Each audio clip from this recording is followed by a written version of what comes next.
Hi, இன்னைக்கான வீடியோவில் ஒரு 7 days சேலஞ்ச் தான் நம்ம பார்க்க போகிறோம். நம்மளோட ஸ்கின் நல்லா ஹெல்த்தியாக க்ளோவாக பிரைட்டாக இருந்தாலே நம்மளுக்கு ஒரு வேற லெவலில் ஒரு கான்ஃபிடென்ட்டோடு இருக்கும். இந்த 7 நாளில் அந்த மாதிரி ஒரு கான்ஃபிடென்ட் வந்து நம்மளுக்கு கண்டிப்பாக கிடைக்கும். ஒரு பவுலில் 1 ஸ்பூன் அளவுக்கு பச்சரிசி மாவு வந்து எடுத்துக்கோங்க. அரிசி எப்போதுமே சூப்பரான நேச்சுரல் ஸ்க்ரப்பர். நிறைய டைம் வந்து நான் சொல்லியிருக்கேன். பச்சரிசி வந்து ஸ்கின் டோனை லைட்டன் பண்ணுறதுக்கும் ஹெல்ப் பண்ணும். இது கூட ஒரு டொமேட்டோ ஜூஸ், அதாவது ஒரு தக்காளியை வந்து மிக்சியில் போட்டு நல்லா அரைச்சிட்டு அதை நான் வந்து ஃபில்ட்ரு பண்ணி எடுத்திருக்கேன். நீங்கள் நல்லா நைஸாக ஸ்மூத்தாக அரைச்சிட்டிங்க அப்படின்னா நீங்கள் ஃபில்ட்ரு கூட பண்ண தேவையில்லை. இது வந்து இதோட கன்சிஸ்டன்சி வந்து செமி லிக்விடாக இருக்கணும். ஏன்னா நம்ம ஸ்க்ரப்பிங் ப்ளஸ் ஃபேஸ் பேக் இது ரெண்டையுமே இந்த ஒரு விஷயத்தில் தான், இந்த ஒரே பேக்கில் தான் நம்ம பண்ண போகிறோம். அதனால் செமி லிக்விடாக மிக்ஸ் பண்ணிக்கோங்க.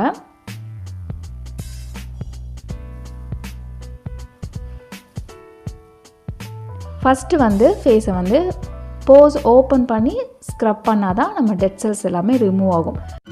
நம்ம இதை டே 1ல் மட்டும் இந்த ஸ்க்ரப்பிங் ஃபஸ்ட்டு வந்து இந்த வார்ம் வாட்டரில் ஃபேஸ் நல்லா அழுத்தி ஒத்தி எடுத்துக்கோங்க. செகண்ட் வந்து ஸ்க்ரப்பு. இது ரெண்டுமே டே 1ல் மட்டும்தான் பண்ணணும். வீக்லி ஒன்ஸ் மட்டும்தான் நம்ம பண்ணணும். இந்த மாதிரி ஹாட் வாட்டரில் போஸை ஓப்பன் பண்ணி க்ளீன் பண்ணுற மெத்தட் வந்து வீக்லி ஒன்ஸ் தான் பண்ணணும். ஸோ டே 1 நான் வந்து டே 1ல் என்ன பண்ணுறோமோ அதை பண்ணி காட்டுறேன். நீங்கள் அடுத்தடுத்த நாளில் இதே மாதிரி ஃபேஸ் பேக் மட்டும் மிக்ஸ் பண்ணிக்கோங்க. மிக்ஸ் பண்ணிவிட்டு ஃபேஸில் வந்து அப்ளை பண்ணிவிட்டு வாஷ் பண்ணால் போதும். இதோட ரிசல்ட் எப்படி இருக்குன்னு கண்டிப்பாக நீங்கள் தெரிஞ்சுக்கோங்க. டே 1லேருந்தே உங்களுக்கு ரிசல்ட் சூப்பராக இருக்கும். ஏன்னா டே 1லேயே பயங்கரமான ஒரு க்ளீனிங் வந்து நம்ம பண்ணுறோம். அப்படிங்கிறனால டே 1ஓட ரிசல்ட்டே வந்து பயங்கரமாக நல்ல ஒரு ஃபேஷியல் பண்ண எஃபெக்ட் வந்து நம்மளோட ஸ்கின்னில் வந்து இருக்கும். இப்போ நான் குட்டி குட்டியாக என்னோடய ஸ்கின்னை வந்து நல்லா ஸ்க்ரப் பண்ணிக்கிறேன். இந்த டொமேட்டோவோட ஸ்க்ரப் பண்ணும்போது நல்ல ஒரு பிரைட்டனிங்கும் கொடுக்கும், நல்ல ஒரு கிளென்சிங்கும் பண்ணும். போஸ் அதாவது நம்மளுக்கு அங்கங்கே திட்டாக இருக்க மங்கு இது எல்லாத்தையுமே இது க்ளீன் பண்ணி கொடுக்கும். வீக்லி நீங்கள் ஒரு வாரம் ஃபுல்லாக பண்ணுறீங்க.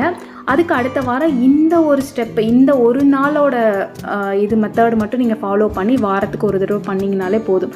ஒரு தடவை மட்டும் 7 days சேலஞ்ச் நீங்கள் பண்ணிங்கன்னா ரொம்ப எஃபெக்டிவாக இருக்கும். பண்ணிவிட்டு அடுத்தடுத்த வாரத்துக்கு வீக்லி ஒன்ஸ் மட்டும்னாவது இந்த மாதிரி நீங்கள் டீப்பாக ஃபேஸை வந்து க்ளீன் பண்ணிங்கனாலே போதும். 3 ஸ்டெப்பு தானே. ஃபேஸ் வந்து வாஷ் பண்ணுறோம், அப்புறமா வந்து இந்த மாதிரி ஹாட் வாட்டர் வச்சு போஸை ஓப்பன் பண்ணுறோம், அதுக்கப்புறம் ஸ்க்ரப் பண்ணி அதையே நம்ம ஃபேஸ் பேக்காகவும் அப்ளை பண்ணிக்கிறோம். இவ்வளோ சிம்பிளான மெத்தடு தான். ஜஸ்ட் இதை ஃபாலோ பண்ணாலே ஃபேஸ் நல்லா க்ளோவாகவும் ப்ரைட்டாகவும் இருக்கும். நல்லா ஸ்க்ரப் பண்ணிவிட்டு 5 minutes ஸ்க்ரப் பண்ணிவிட்டு ஒரு 10 நிமிஷம் இது ட்ரை ஆகிற வரைக்கும் விட்டுடுறேன். அதுக்கப்புறம் நான் வாஷ் பண்ணிவிட்டு வந்துடுறேன். ஃபேஸ் வந்து நல்ல ஒரு சேஞ்சஸ் வந்து இருக்கும், நல்ல ஒரு ப்ரைட்டனிங் வந்து இருக்கும், ஃப்ரெஷ்ஷாக இருக்கும். இதுக்கப்புறம் நீங்கள் வந்து ஒரே ஒரு ஐஸ் க்யூப் வச்சு நீங்கள் வந்து ஃபேஸில் வந்து இது பண்ணிக்கோங்க. அது ஒரு நல்ல ஒரு டோனிங்காக நம்மளுக்கு வந்து ஹெல்ப்பாக இருக்கும். ஐஸ் க்யூப் வந்து ஸ்கின்னை வந்து டைட்டன் பண்ணும், நல்ல ஒரு இன்ஸ்டன்ட் ரெஃப்ரெஷ் வந்து கொடுக்கும். நான் வந்து அது பண்ணலை. எனக்கு வந்து பனிக்காலம் அந்த இந்த மாதிரி சீசன் தான் எனக்கு ட்ரை ஆகும். அதனால் வீடியோ பிடிச்சிருக்குன்னு நினைக்கிறேன். நான் உங்களை நெக்ஸ்ட் வீடியோவில் மீட் பண்ணுறேன். பாய்.